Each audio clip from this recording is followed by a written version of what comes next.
Fala pessoal, bom dia. Vamos lá para mais um giro de mercado. Hoje, dia 29 de junho, quinta-feira, terminando o mês, né? Mês já aí terminando. E ontem nós tivemos o nosso Ibovão da Massa mantendo seu curso de correção, caindo aí na casa de 0,7%, certo? Muito temerosa, né, ali os investidores, não só aqui no nosso Ibovão da Massa, mas também no mundo afora, com as falas duras dos presidentes dos bancos centrais, né, lá em Portugal. Ou seja, todo mundo continuou mencionando que tem que subir a taxa de juros, vem mais aperto monetário por aí para poder controlar a inflação. Isso já é batido. O investidor que ainda acredita que vai ter pausa, galera, relaxa, mano. Não tem essa. Tem que subir a taxa de juros. Os bancos centrais já vêm falando isso e a galera ainda fica temerosa. Galera, por quê? A galera vende, depois começa a comprar porque sai um dado aqui, sai outro dado ali e acredita. Fatos e dados. Então, constrói a sua carteira de tal maneira que você possa ter tranquilidade. Carteira de investimento tem que te deixar tranquilo. Não tão tranquilo assim, porque aí você vai estar tomando pouco risco, e se está tomando pouco risco, você tem um potencial de rentabilidade menor também, certo? Mas também não pode ter muito risco, muita exposição ao risco, a tal ponto de você não conseguir dormir à noite. Então, o risco é exposição, certo? Você consegue construir uma carteira bem tranquila, que você possa viver tranquilo, sabendo qual o risco que você está tomando, qual o potencial de rentabilidade que você almeja, e você não vai ter aí nada tirando a sua paz, beleza? Bom, seguindo a nossa pauta, vamos dar aquele recado inicial para você que ainda não é inscrito no canal, se inscreva no canal, ative o sininho de notificação, né? E dê aquele like, compartilhe esse vídeo com seus amigos, use os comentários aqui, tem aqui uma pergunta, né, do nosso espectador assíduo, né? Ele colocou aqui uma pergunta, vai ser respondida hoje, a gente vai falar ali sobre a Europa, certo? Use os comentários, dê sugestão de até mesmo algum ativo que você queira que eu trace o gráfico aqui para vocês, eu traço o gráfico sem problema algum, mas não deixem de olhar os fundamentos, conversar com seus assessores de investimento, se isso faz sentido ter na sua carteira ou não, a não ser que você já faça tudo sozinho, sem problema algum, saiba fazer um bom valuation, porque o que manda no preço é o fundamento, certo? Primeiro os fundamentos, depois sim a gente olha o preço ali para ver em como está no espaço ali de tempo, se a faca ainda está caindo ou se a faca parou de cair ou se já está alto demais, né? Vamos botar se está esticado demais e que possa ter aí uma correção. Show? Bom, seguindo a nossa pauta, nós temos aí o mundo hoje, né, basicamente misto ali, pelo menos na Ásia. A Ásia está majoritariamente no campo negativo, porém nós temos dois destaques ali no campo positivo, né, que é Nikkei no Japão, que está fazendo um excelente trabalho. O Ueda acabou de falar também que o Japão ainda vai crescer, a economia vai crescer mais do que o seu potencial. E nós tivemos também aí o que ajudou na bolsa japonesa foi os dados aí da fabricante, né, de chips asiática ali, a Micron Technology. O que acontece? A Micron ela teve até mesmo um prejuízo ajustado, só que foi melhor do que o esperado e teve também uma receita acima do esperado, né? Acima do que estava projetado. Então, isso acabou levando um pouco mais os fabricantes de chip, né? O setor para cima, ajuda o índice japonês a subir, certo? E nós temos ali um bom trabalho, vamos botar assim, em termos econômicos, o Japão está melhor, né? Então, a casa mais arrumada. Muitos analistas até entendem que as ações, né, os ativos japoneses, tendem a crescer muito no mercado global para os próximos anos, né? Então, muita gente apostando ali no Japão. E nós temos Taiwan também, ficou ali basicamente no 0 a 0, né? 0,04 de alta, muito impactado ainda pela questão dos microchips. Então, esse setor que acabou ficando uma febre, né, no mundo afora, Nasdaq subiu pra caramba, ajudou o S&P subir, né? Então, tudo ali tendo aquele start pela Nvidia, né, que subiu pra caramba, mas nós temos, por um outro lado, Estados Unidos ainda tendo essa briga, né, com a China. Então, tem essa tensão sino-americana em volta de quem vai dominar o próximo século, né? A próxima era, que é a era da inteligência artificial. Então, os asiáticos largam na frente com isso e os Estados Unidos tenta frear um pouco mais, controlando a exportação dos componentes para a fabricação de microchips. Beleza? Bom, Saíram também os dados do varejo lá no Japão, subiram 5,7%, então o Japão está fazendo seu dever de casa, o Japão está bem na fita, todo mundo está apostando aí na subida do Japão. Falando de Europa, a Europa abriu positivo, depois ficou misto, mas hoje a gente já olha ali as ações europeias, né? Basicamente todo mundo no campo positivo, somente Reino Unido que está ali 0,25 de queda, certo? O Reino Unido, ó, a Europa, né? Falando aí agora, respondendo a pergunta do nosso espectador, né? Do nosso cliente, ele também é cliente da Cashwise, perguntando se a Europa estaria numa estagflação. Bom, o que seria uma estagflação? Né, explicando para a galera, estagflação seria você ter um aumento na taxa de desemprego, certo? E um aumento de inflação. O que seria isso? Se você tem um aumento na taxa de desemprego e um aumento na taxa de inflação, a inflação é quando você tem uma demanda acima da oferta, isso faz os preços subirem, certo? Ou então você tem uma oferta, uma limitação na oferta, assim como teve no Covid, as bolsas, as economias fechadas, isso limitou a oferta de muitos produtos. Menos oferta e a demanda permanecendo, porque os bancos centrais deram dinheiro para o consumidor, né? Para a população continua tendo seu consumo normal. Ou seja, a demanda ficou acima da oferta, os preços sobem. Só que, quando você tem isso acontecendo e você tem uma inflação alta, um desemprego alto, se o Banco Central subir a taxa de juros, que é uma das ferramentas que ele tem para controlar a inflação, o que acontece? Isso aperta um pouco mais as empresas, os lucros das empresas, as empresas vão precisar demitir. É natural, quando você tem uma taxa de juros alta, a taxa de desemprego também está um pouco mais alta.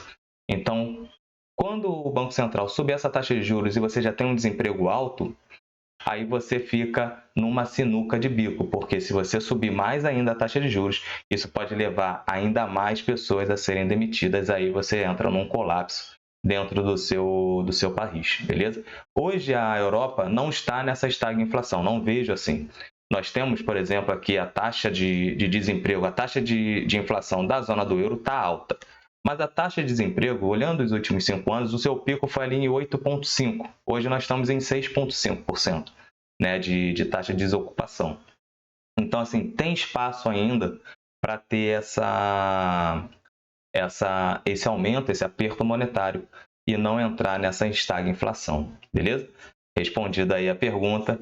Qualquer dúvida, pode falar comigo ou com Solon. Solon é muito bom, né? Solon é fantástico.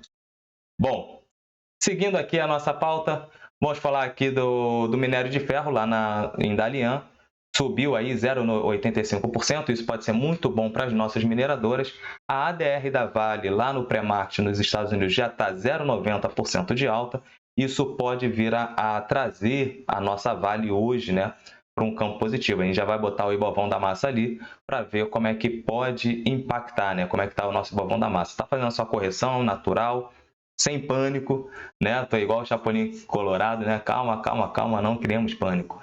Bom, e o petróleo, né? Nosso petrolhão aí caindo tá praticamente no 0 a 0 ali, né? 0,06% de queda do WTI. Vamos olhar aqui como é que está o nosso Brent, né? Porque o Brent ele impacta muito mais na nossa Petro do que o WTI, então 0,16 aí por cento de queda, zero problema, tá bem neutro.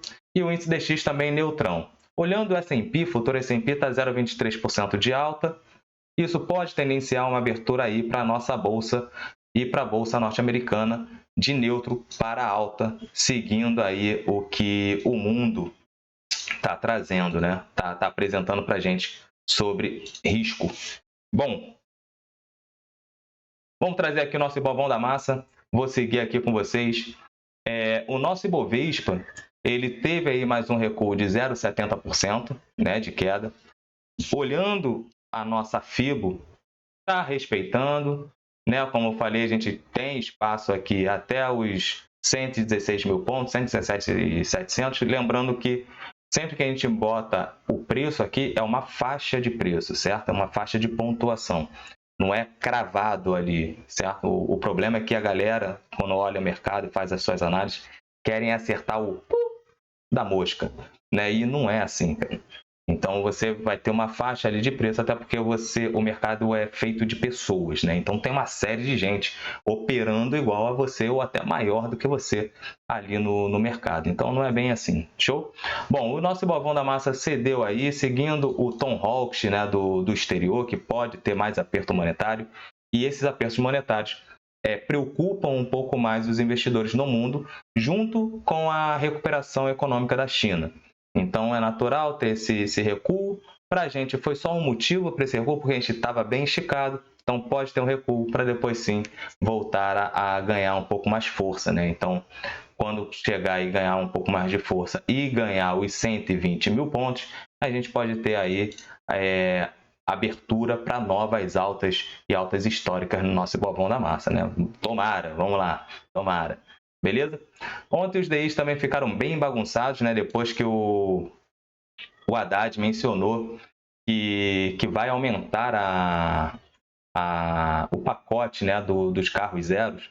Ainda mais depois que a Volkswagen mencionou que está fechando algumas fábricas, férias coletivas, porque está travado o mercado, né? Não adiantou muito o pacote. Então aumentou em mais 300 bilhões de reais, desculpa, esse pacote, né? Indo para 1,8 bilhões de trilhões de reais, né? Então isso acaba preocupando, né, os investidores, porque muita gente começou a falar, calma aí, vai sair da onde esse dinheiro? Então não adianta só mandar o recado que vai aumentar o pacote, mas tem que sair de algum canto esse dinheiro. Então os DIs se estressaram um pouco, ajudou muito mais na liquidação da nossa bolsa, né? Quando o DI estressa, a gente tem aí uma liquidação da bolsa natural. Então a gente vê aí, ó, que as pontas longas, deixa eu até ver se tá certinho aqui meu rosto, tá? A ponta longa aí começou a ter um estressezinho, né? Subiu um pouco mais. Isso fez com que ajudasse ali, né, a liquidação da bolsa. Beleza? Bom, nossa doleta com isso teve um aumento aí de quase 1%, 0,82%. Segurou bastante aqui, né? Quebrou a linha ali do high-low, né? Sugerindo novas altas para esse recuo, como eu falei, até o 4,90 ali, sem susto, né? Tá ainda uma excelente oportunidade de dolarizar patrimônio. Muita gente, não vou dolarizar, vou esperar bater 4,50. Fica aguardando. Dólar compra média de dólar. Ponto. Esse é o segredo. Compra média de dólar. No longo prazo, ainda continua sendo a moeda mais importante do mundo e está muito longe de se tornar a moeda menos importante. Então, muita atenção aí, a galera quando vê o dólar aí abaixo de R$5, na minha opinião, vale a pena dolarizar. O problema é que muitos analistas, muitos influencers começaram a falar para vocês dolarizarem aqui, ó, a 5,80, 5,60, 5,70. Vamos dolarizar porque agora vai a R$8 o dólar. Aí quando o dólar vai para 5, não dolariza não, porque agora pode ir a 4. Galera, pelo amor de Deus, né? Vamos olhar aí, tá abaixo do normal, compra. Na minha opinião é assim, dólar baixou de 5, estou recolhendo de par. É exatamente isso. Show? Bom, agora a gente vai seguir aqui também com mais uma dica, né? Antes da dica, temos tempo aqui. Vamos falar só da dica aqui. Dica não, né? Das análises de preço de alguns ativos, né? Foi sugerido pelo nosso cliente a Unipar, né? Então vamos olhar a Unipar Carbocloro. Muita gente gosta, né? É uma das queridinhas que está aparecendo aí no cenário, né? Ganhando muita força, ainda mais quando o Barsi vem falando bastante dela, né? O pessoal da GF, mas a galera faz um bom trabalho lá. O que acontece? Vamos olhar aqui no mensal. Deixa eu botar o mensal aqui. A gente já vê aqui uma linha clara aqui, né? Uma tendência, uma linha primária aqui, uma tendência primária de alta. Então, nada muito preocupante, né? Tá até bom. Recuou ali na linha de tendência, né? na LTA, e segurou, né? Olhando no semanal, ela repousa bem aqui na média móvel de 200 períodos. A média móvel de 200 períodos ela é muito importante, gente. Muito importante mesmo. Vocês que fazem análise técnica, não deixem de olhar a média móvel de 200 períodos. Então, bateu aqui na média móvel de 200 períodos, segurou. Está sugerindo, né, aqui ainda uma tendência aqui de alta, fez um fundo o último fundo foi acima do fundo anterior, né? E tivemos aqui topos ascendentes também. Então, está sugerindo aqui um recuo natural, assim como a nossa bolsa está recuando, mas a tendência ainda é de alta, certo? Temos aqui um outro ponto, uma outra linha de resistência, que é nessa região aqui dos R$ 84,00, né? Ganhando essa região dos R$ 84,00, tem espaço aí para vir até os R$ 105, R$ 106,00 ali, sem problema algum, sem susto, beleza? Agora, se perder, para mudar um pouco mais a tendência, teria que perder a região dos 61, na minha visão aqui. Perder essa região aqui dos 65, por aí, nessa região aqui. Perdendo essa região, aí sim mudaria um pouco mais a tendência. Teria que perder aí essa área ETA, que ainda não perdeu a linha de tendência de alta, beleza? Bom, vou seguir aqui, vou trazer para vocês Klabin, né? Klabin que informou aí o preço de resgate das bonds de 2024, né? Será aí de $1.024, né? Então vai ter aí, a SBOM informou já o preço de resgate, que o preço será dado ali em 3/7, beleza? Deixa eu só melhorar aqui para vocês. Vamos olhar no mensal, fazer a mesma coisa que nós fizemos ali em Unipar. Olhando aqui no mensal, nós tínhamos um canal aqui de baixa. Esse canal foi quebrado, mas se olharmos aqui a Klabin, para ganhar uma força maior no mensal, a gente teria que ganhar essa região aqui dos 23,70, certo? Olhando no semanal, então ali a gente viu a tendência primária, né, que é a do longo prazo, que é o mensal. Olhando no semanal, a gente está trabalhando acima da média móvel de 200 períodos, acima da média móvel aqui de 10 e em cima da média móvel de 20, né? Sendo que a média móvel de 20 ainda não cruzou a média móvel de 200 para cima. Já estamos trabalhando acima do high-low, fez o seu recuo natural como as bolsas estão recuando. Lembrando que Klabin também sofre um pouco mais com a questão da queda do dólar. Então, quando o câmbio cai, isso também impacta na receita da Klabin, porque é uma grande exportadora, certo? Mas Klabin é uma empresa bem redondinha. É um pouco complexa de olhar os fundamentos dela? É um pouco complexo. Você olha lá os balanços, né? Os dados econômico-financeiros da Klabin, é um pouco complicado de analisar, né? Para você, se você não tem tanta expertise assim em análise de balanços, é um pouco mais complexo. Porém, é uma empresa bem redondinha, né? Paga bons dividendos, não tem muito susto com Klabin não, mas precisa ganhar para mudar um pouco mais o viés, né? E ganhar um pouco mais de força, precisa ganhar aí essa região dos 23,70, R$ 24. Aí daria espaço para novas altas. E o próximo passo de Klabin seria chegar aqui até os 28. Então, ganhando os 24, pode ter espaço aí para ir até os 28, sem susto, beleza? Agora vamos olhar aqui de Simpar, né? A Vamos que vai fazer aí, né? Precificou a R$ 11, né? Foi fontes do valor. Geralmente eu não gosto de trazer esse lance de fontes, não. Eu gosto de trazer fatos e dados. Quem falou, como falou e tal. Beleza? Não gosto muito dessa questão de fontes. Me disseram e tal. Fala quem disse, né? Fala quem falou e tá tudo certo. Então, a Vamos, locação, né? Que é a Vamos 3, precificou aí a R$ 11,00 o seu follow-on, né? Então, galera de investimento que tá todo mundo aí atento, né? Vão trabalhar bem esse ano. Bom, precificou aí a R$ 11,00 aí, então essa operação deve movimentar 1,3 bilhões de reais, né? Sendo que 846 milhões da oferta primária vai para o caixa da companhia e 434 milhões da oferta secundária vai para o caixa da Simpar.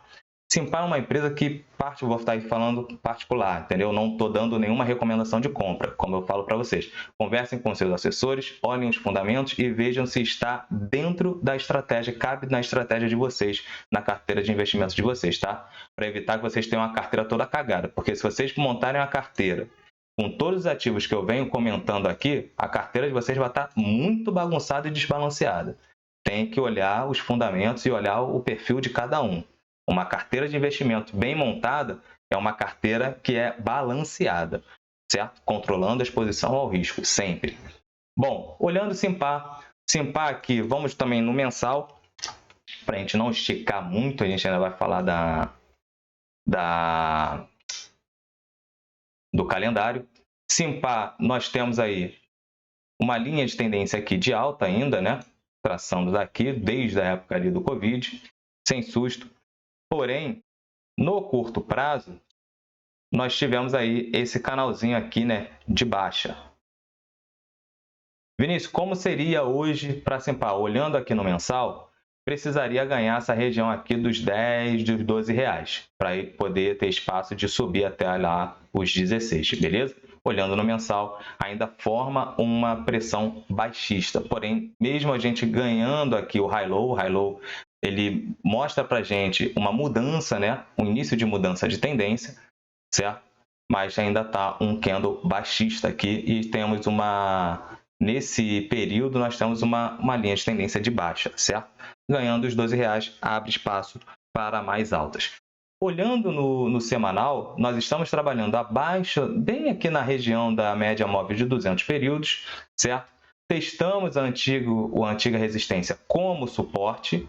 Se segurar aqui e ganhar essa região dos 11 reais a 12 reais, como eu falei, isso abre espaço para vir até os 16 reais e ganhar mais força. Lembrando que Simpar ela vai ser muito impactada pela questão da queda da taxa de juros, né? Se a taxa de juros começar a ceder, essas empresas de crescimento tendem a ganhar um pouco mais de força, beleza?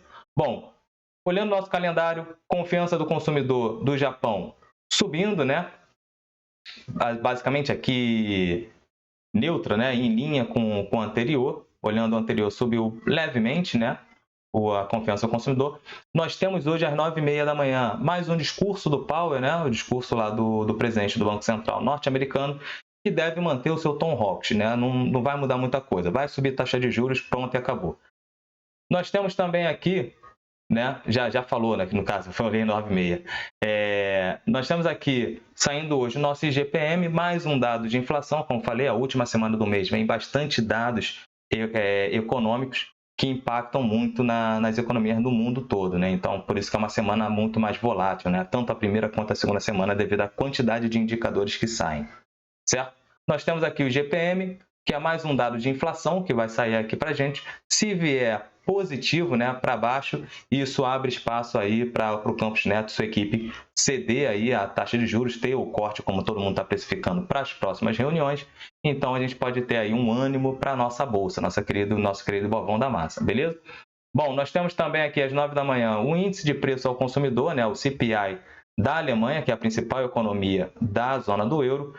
Nós temos também aqui o nosso PPI, né, às 9 horas da manhã, que é o índice de preço ao produtor. Se esse índice de preço ao produtor também vier abaixo do esperado, isso pode também trazer a nossa bolsa, impactar muito bem aqui na nossa bolsa, beleza?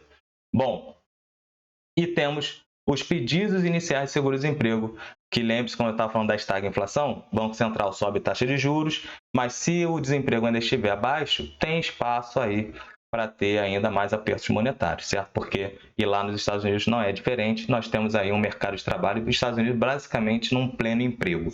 Então tem espaço para o Banco Central subir taxa de juros, a economia está se mostrando resiliente, sem susto, galera, sem susto. A preocupação lá é ter uma leve recessão. Os Estados Unidos entrando numa recessão realmente é ruim para a economia global, beleza? Então hoje são basicamente esses dados. E nós temos aí, né, o nosso payroll, né, net aí, que vai sair a nossa questão da taxa aí de desocupação, né? Então vamos olhar aí aqui no Brasil, né, que a gente tem aí os dados também de mercado de trabalho, certo? Bom, e amanhã nós temos aí a dívida bruta em relação ao PIB e o saldo orçamental aí nominal aqui no nosso Brasilzão. E amanhã tem a leitura da taxa de desocupação, né?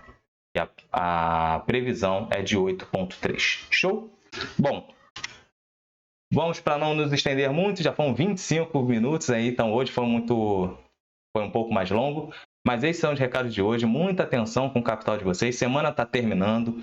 Então, a galera do curto prazo que gira muito, muita atenção. Não percam dinheiro, não deixem dinheiro na mesa. Formem primeiro um capital, uma carteira mais robusta, para assim você começar a girar. Não comecem a girar sem ter um colchão. senão você pode se machucar, beleza? E a galera do longo prazo, não se assustem com esse recuo do Ibovão da Massa, porque é natural depois da gente ter tido esse aumento essa pernada de alta, beleza? Então, forte abraço, pessoal, muita atenção no capital de vocês e até amanhã com mais giro de mercado. Valeu!